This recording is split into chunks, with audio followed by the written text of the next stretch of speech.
Human Performance Curve. Kita akan lihat apa kaitannya Human Performance Curve ini dengan aktivitas manusia.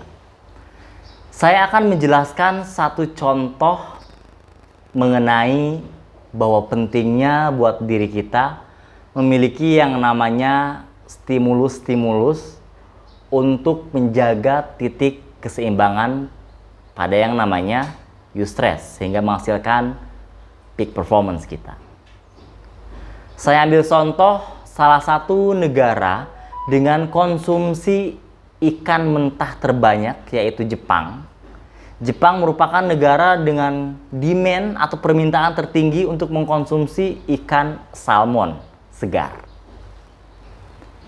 Karena rakyatnya suka sekali dengan ikan salmon, sehingga beberapa restoran di sana sudah tidak sanggup lagi untuk mensuplai ikan salmon segar untuk dikonsumsi setiap harinya.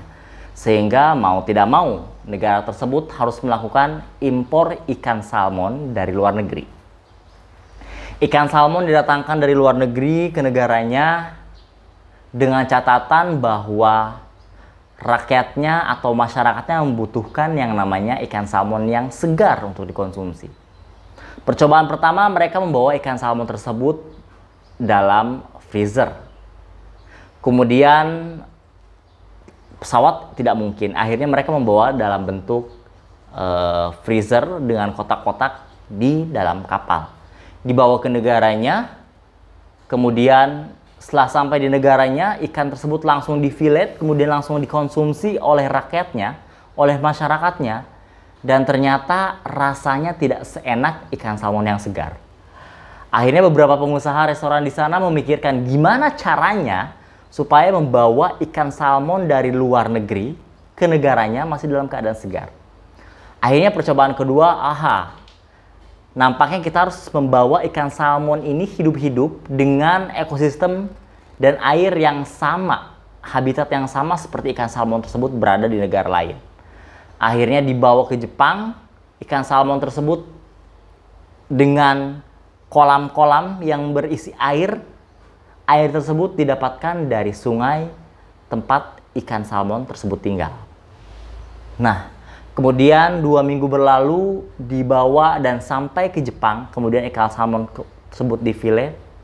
Dan ternyata rasanya masih tidak seenak ikan segar. Karena ternyata air tersebut yang dibawa, kolam tersebut yang dibawa, menjadikan ikan salmon tersebut mabok-mabok dan tidak segar seperti biasanya.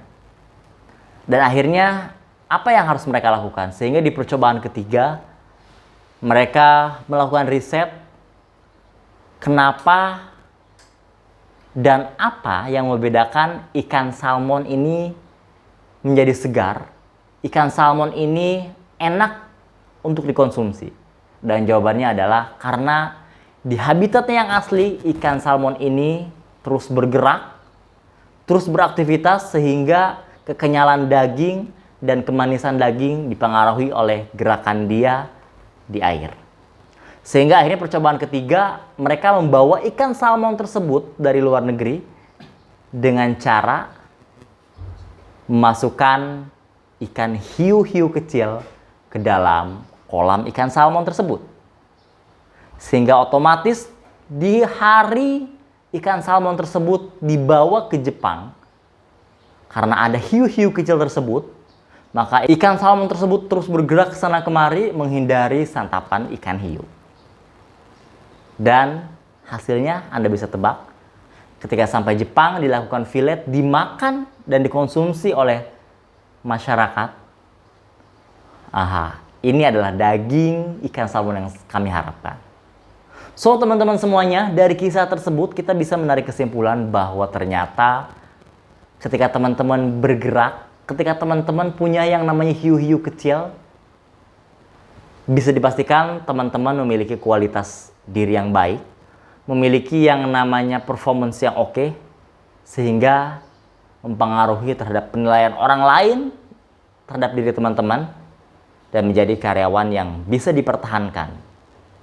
So, kaitannya stres dengan performance ini sangat erat sekali. Bagi teman-teman semuanya, jangan abaikan sekecil apapun tanda-tanda stres pada diri teman-teman.